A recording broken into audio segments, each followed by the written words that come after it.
অবশেষে কক্সবাজার সমুদ্র সৈকতের মতো বিশেষ করে সুগন্ধা লাবণী পয়েন্টের মতো একটা সমুদ্র সৈকত পেলাম।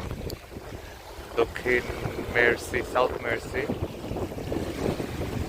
আহ, বেশ চমৎকার, অসংখ্য পর্যটক এবং নদীর নীল জল।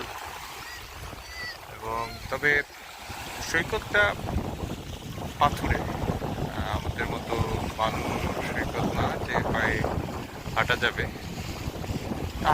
তারপরেও হাঁটা যায়, আমিও হাঁটছি। গোসল করার উপযুক্ত না, তবু পা ভেজানোর লোভ সামলানো কঠিন।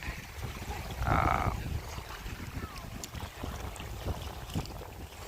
ভালো,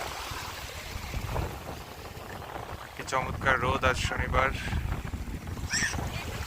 ছুটির দিন।